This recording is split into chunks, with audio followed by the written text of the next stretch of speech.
Hi healthy cook ಚಾನಲ್ಗೆ ಎಲ್ಲರಿಗೂ ಕೂಡ ಆತ್ಮೀಯವಾದ ಸ್ವಾಗತ. ಇವತ್ತಿನ ನಮ್ಮ ಬೆಳಗಿನ ಉಪಹಾರ ಅಥವಾ ಬೆಳಗಿನ ಬ್ರೇಕ್ಫಾಸ್ಟ್ ಅಥವಾ ಬೆಳಗಿನ ತಿಂಡಿ ಮಸಾಲೆ ದೋಸೆ ಚಟ್ನಿಯೊಂದಿಗೆ ಸಾಂಬಾರು ನೀರುಳ್ಳಿಯಲ್ಲಿ ಆಲೂಗಡ್ಡೆ ಪಲ್ಯ. ಇಲ್ಲಿ ಕೆಲವರಿಗೆ ಚಟ್ನಿ ಬೇಕು, ಕೆಲವರಿಗೆ ಆಲೂಗಡ್ಡೆ ಪಲ್ಯ ಬೇಕು. ಮಾಡಲಿಕ್ಕೆ ನಾನು ಇದ್ದೀನಲ್ವ, ಹಾಗಾಗಿ ಎಲ್ಲರಿಗೆ ಒಬ್ಬೊಬ್ಬರಿಗೆ ಒಂದೊಂದು ಬೇಕಾಗುತ್ತೆ. ಮಾಡಿಕೊಡುವ ಇರುವಷ್ಟು ದಿನ ಅಲ್ವಾ, ಹಾಗೆ ಅಷ್ಟೇ. ಈಗ ಕುಕ್ಕರಲ್ಲಿ ನಾನು ದೊಡ್ಡ 2 ಆಲೂಗಡ್ಡೆಯನ್ನಾಗಿ ಬೇಯಿಸ್ತಾ ಇದ್ದೇನೆ. ಆಲೂಗಡ್ಡೆಯನ್ನು ತುಂಬ ಚೆನ್ನಾಗಿ ತೊಳೆದಾಕಿದ್ದೇನೆ. ಸಿಪ್ಪೆ ತೆಗೆದು ಕೂಡ ಬೇಯಿಸ್ಬೋದು, ಹಾಗೇನೂ ಬೇಯಿಸ್ಬೋದು.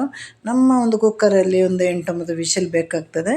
ಹಾಗೆ ಸ್ವಲ್ಪ ನೀರು ಹಾಕಿ, ಅದು ಮುಳುಗುವಷ್ಟು ನೀರು ಹಾಕಿ ನಾನಿವಾಗ ಅದನ್ನು ಚೆನ್ನಾಗಿ ಬೇಯಿಸಿ ನಂತರದಲ್ಲಿ ಸಿಪ್ಪೆ ತೆಗೆಯೋಣ ಅಂತ. ಸಿಪ್ಪೆ ತೆಗೆದು ಬೇಯಿಸಿದರೂ ಕೂಡ ನಮಗೆ ಈಸಿ ಆಗ್ತದೆ. ಹೇಗೆ ಬೇಕಾದರೂ ಮಾಡ್ಬೋದು, ನಮ್ಮ ಅನುಕೂಲಕ್ಕೆ ತಕ್ಕಂತೆ ಅಲ್ವಾ. ಹಾಗೆ ನಾನಿಲ್ಲಿ ಇವತ್ತು ಒಂದು 100 ಗ್ರಾಮಷ್ಟು 100 ಗ್ರಾಮಷ್ಟು ಸಾಂಬಾರು ಈರುಳ್ಳಿಯನ್ನು ತಗೊಳ್ತಾ ಇದ್ದೇನೆ. ಇವಾಗ ಆಲೂಗಡ್ಡೆ ಪೂರ್ತಿಯಾಗಿ ಬೆಂದಿದೆ. ಇವಾಗ ನಾವು ಅದಕ್ಕೆ ಹಾಕಬೇಕಾದ ಕೆಲವು ವಸ್ತುಗಳನ್ನು ರೆಡಿ ಮಾಡೋಣ. 100 ಗ್ರಾಮು ಸಾಂಬಾರು ನೀರುಳ್ಳಿ, ಅದರ ಸಿಪ್ಪೆ ಎಲ್ಲ ಸರಿಯಾಗಿ ತೆಗಿಬೇಕು. ಸಿಪ್ಪೆ ತೆಗೆದು ಒಂದೊಂದನ್ನು 2 ಕಟ್ ಮಾಡಿ, ಚಿಕ್ಕದಾದರೆ ಹಾಗೆ ಬಿಟ್ಟು ಬಿಡಿ. ಹಾಗೆ ಸಾಂಬಾರು ಈರುಳ್ಳಿ ಮತ್ತು ಇನ್ನೊಂದು ಈರುಳ್ಳಿ ಹಾಕಿದರೆ ಟೇಸ್ಟ್ ನಮಗೆ ಚೆನ್ನಾಗಿ ಗೊತ್ತಾಗ್ತದೆ. ಸಾಂಬಾರು ಈರುಳ್ಳಿ ಯಾವುದೇ ಅಡುಗೆಗೆ ಹಾಕಿದರೆ ತುಂಬ ಚೆನ್ನಾಗಿರುತ್ತದೆ. ಇಲ್ಲಿ ಖಾರ ಮೀಡಿಯಮ್ ಆಗಿರೋ ಖಾರ 7-8 ಹಸಿಮೆಣಸಿನಕಾಯಿ ಕೂಡ ನಾನು ತಗೊಂಡಿದ್ದೇನೆ, ಕರಿಬೇವು ಸ್ವಲ್ಪ. ಈಗ ನಾವು ಆಲೂಗಡ್ಡೆ ಸಿಪ್ಪೆ ಮೊದಲು ತೆಗೆಯೋಣ. ನಾನು ಉಪ್ಪು ಹಾಕಿರಲಿಲ್ಲ, ಅಂದರೆ ಕೆಲವೊಂದು ಸಲ ಇದಕ್ಕೆ ಉಪ್ಪು ಹಾಕಿದರೆ ನಮಗೆ ಪಲ್ಯ ಉಪ್ಪಾಗಿ ಬರ್ತದೆ, ಅದಕ್ಕೆ ಮತ್ತೆ ಉಪ್ಪು ಹಾಕುವಂತ. ಈಗ ಸ್ಮ್ಯಾಶ್ ಮಾಡಿದ್ದೇನೆ.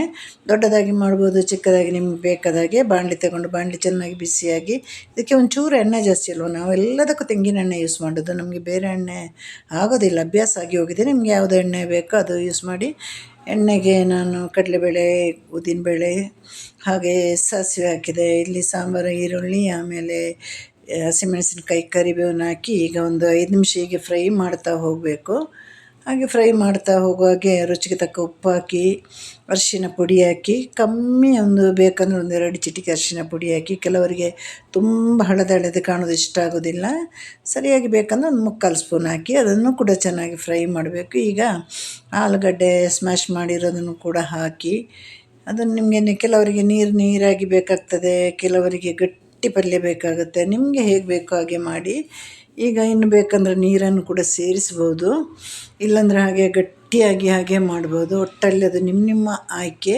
ನಮಗೆ ನೀರು ಅಲ್ಲ, ಗಟ್ಟಿ ಅಲ್ಲ, ಹಾಗೆ ಬೇಕು. ನಾನು ಸ್ವಲ್ಪ ಆಲೂಗಡ್ಡೆ ಪಲ್ಯ ಎಲ್ಲ ಮಾಡೋದು ಸ್ವಲ್ಪ ಅಪರೂಪನೇ, ಹಾಗೆ ಯಾವತ್ತೋ ಒಂದು ಸಲ ಮಾಡ್ತೀನಿ. ಈಗ ಸ್ವಲ್ಪ ಒಂದು 1/4 ಚಮಚ ನಿಂಬೆ ರಸ ಹಾಕಿದೆ, ಕೊನೆಯಲ್ಲಿ ಕೊತ್ತಂಬರಿ ಸೊಪ್ಪು ಕೂಡ ಹಾಕಿದೆ. ಎಲ್ಲರೂ ಮನೆಯಲ್ಲಿ ಹೀಗೆ ಮಾಡಿ ನೋಡಿ, ತುಂಬ ಚೆನ್ನಾಗಿರುತ್ತೆ. ಸಾಂಬಾರು ಈರುಳ್ಳಿಯಲ್ಲಿ ಚಿಕನ್ ಎಲ್ಲ ಮಾಡ್ಬೋದು. ಹಾಗೆ ಇವತ್ತು ನಿನ್ನೆ ರಾತ್ರಿನೇ ದೋಸೆಗೆಲ್ಲ ರುಬ್ಬಿಟ್ಟೆ. ದೋಸೆಗೆ ರುಬ್ಬಿದಾಗ 2 ಆಲೂಗಡ್ಡೆನೂ ಕೂಡ ನೋಡಿದೆ, ಹಾಗೆ ಅದನ್ನು ಪಲ್ಯ ಮಾಡುವ ಅಂತ. ದೋಸೆ ಮಾಡಿ ಅದಕ್ಕೆ ಗ್ರೀನ್ ಚಟ್ನಿ ಮಾಡಿ, ನಂತರ ಜೊತೆಯಲ್ಲಿ ಸೈಡಲ್ಲಿ ಸ್ವಲ್ಪ ಆಲೂಗಡ್ಡೆ ಪಲ್ಯ. ಹಾಗೆ ಬೆಳಗಿನ ಬ್ರೇಕ್ಫಾಸ್ಟ್ ಬೇಗ ಆಗುತ್ತೆ. ಹಾಗೆ ಜೊತೆಯಲ್ಲಿ ನನ್ನ ಟೈಮ್ ಕೂಡ ಈಸಿಯಾಗಿ ಪಾಸ್ ಆಗುತ್ತೆ. ಹಾಗೆ ಹೆಚ್ಚಾಗಿ ನಾನು ಅಡುಗೆ ಮಾಡೋದೇ ಟೈಮ್ ಪಾಸ್ಗೋಸ್ಕರ. ನನಗೆ ಸುಮ್ಮನೆ ಕೂತಾಗ ಕೆಲವು ನೋವುಗಳೆಲ್ಲ ಆಗುತ್ತೆ. ಎಲ್ರಿಗೂ ಟಾಟಾ ಬಾಯ್, ಸಿ ಯು.